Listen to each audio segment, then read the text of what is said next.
गाजियाबाद दुहाई स्थित HRIT university campus में राइज इन इंडिया कार्यक्रम का शुभारंभ हुआ।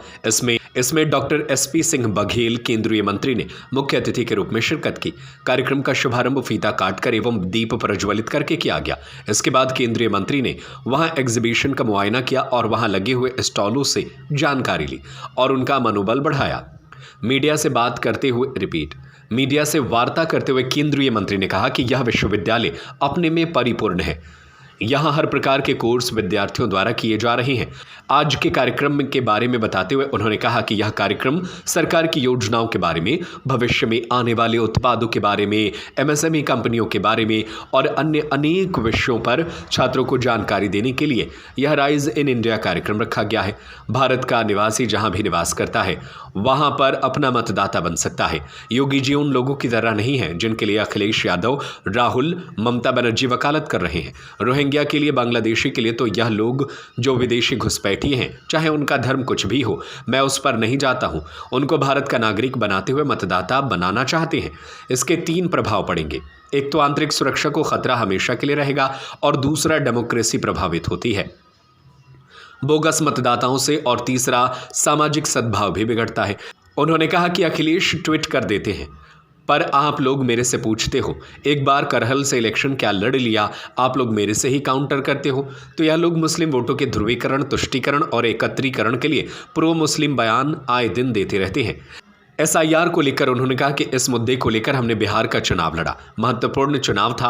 हमारे पास मोदी जी का नेतृत्व था और सरकार की अनेकों योजनाएं थी, लेकिन विपक्ष केवल SIR पर ही लड़े और इसके बावजूद भी बिहार में पूर्ण बहुमत ने SIR पर मुहर लगा दी। नए श्रम कानून को लेकर उन्होंने कहा कि कोई भी कानून नया आता है तो वो हमेशा जनहित में और राष्ट्रहित में आता है।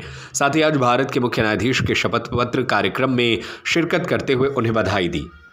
आज आप क्या कार्यक्रम है, किस तरह से ये बेनिफिशियल रहेगा स्टूडेंट्स के लिए, क्या इसके बारे में बताएं? HRIT यूनिवर्सिटी के chancellor doctor Anil ji, vice chancellor, pro vice chancellor, मेरे लिए बहुत खुशी की बात है कि विश्वविद्यालय के द्वारा यहाँ पर एक एग्जीबिशन लगाई गई है। एक तो विश्वविद्यालय 2005 में स्थापित हुआ, आज बहुत अच्छी पोजीशन में है। मैं अकेला ही चला था, 92 मंजिल, लोग मिलते गए, कारवां बनता गया, 7000 से ऊपर छात्र हैं। अब मुझे ढूंढना यह होगा कि कौन सा विषय यहाँ नहीं है, ये है ना। तो लगभग 20 कोर्स हैं जिसमें BA, MA है, BSc, MSc है, BCom है, MCom है, BLLB है, LLM है, PhD भी है, इसके अलावा फार्मेसी है, होटल मैनेजमेंट है, MBA, BBA, BCA, ACA है। तो तमाम चीज़, और जो करेंट टॉपिक्स हैं जैसे AI वगैरह है, उसके बारे में भी यहाँ पर ध्यान रखा जाएगा। और जो एग्जीबिशन और आज का प्रोग्राम है वो नवाचार के बारे में, MSME का, केंद्र सरकार की योजनाओं का, उसको लेकर के है, तो बहुत अच्छा लग रहा है। सर, आप यहाँ हैं लेकिन एक विषय और चल रहा है राष्ट्रीय लेवल पर, SIR फार्म को लेकर। आज अखिलेश यादव ने एक बयान दिया है कि योगी जी भी बाहर ही है, उत्तराखंड के, तो योगी क्यों यहाँ है? भारत का कोई भी नागरिक है वो जहाँ निवास करता है वहाँ पर अपना मतदाता बन सकता है। योगी जी उन लोगों की तरह नहीं है जिनके लिए अखिलेश यादव, राहुल और ममता बनर्जी वकालत कर रहे हैं, रोहिंग्याओं के लिए, बांग्लादेशियों के लिए। तो ये लोग जो विदेशी घुसपैठिए हैं, उसका धर्म कुछ भी हो, मैं उस पर नहीं जाता हूँ, उनको भारत का नागरिक बनाते हुए मतदाता बनाना चाहते हैं। इसके 3 प्रभाव पड़ेंगे। एक तो आंतरिक सुरक्षा को खतरा हमेशा हमेशा के लिए रहेगा। जैसे चाणक्य ने बहुत साल पहले कहा था चंद्रगुप्त से कि विदेशी साथ आप शादी कर रहे हैं तो हमेशा एकता अखंडता के बारे में देखना। और दूसरा, डेमोक्रेसी भी प्रभावित होती है बोगस वोटरों से।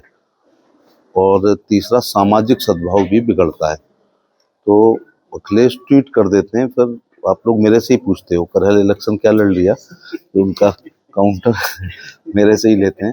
तो ये लोग मुस्लिम वोटों के ध्रुवीकरण, तुष्टीकरण, एकत्रीकरण के लिए प्रो मुस्लिम बयान आए दिन सनातन के खिलाफ और इस प्रकार के बयान देते रहते हैं।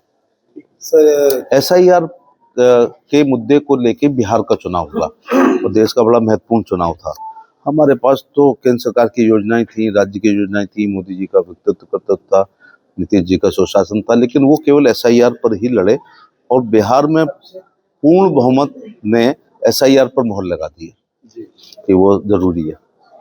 लेबर कोड आया है सर में, इसके बारे में क्या पता? श्रम कानून जो आया है उसके बारे में भी क्या पता? लेबर कोई सा भी कानून आता है वो हमेशा जनहित में, राष्ट्र हित में और नेशनल इंटरेस्ट में आते हैं। किस तरह से उपयोगी होगा श्रमिकों के लिए, महिलाओं के लिए? गहन अध्ययन करने के बाद ही बता पाऊंगा कि पुराने वाले में और नए वाले में क्या आमूलचूल परिवर्तन आएंगे।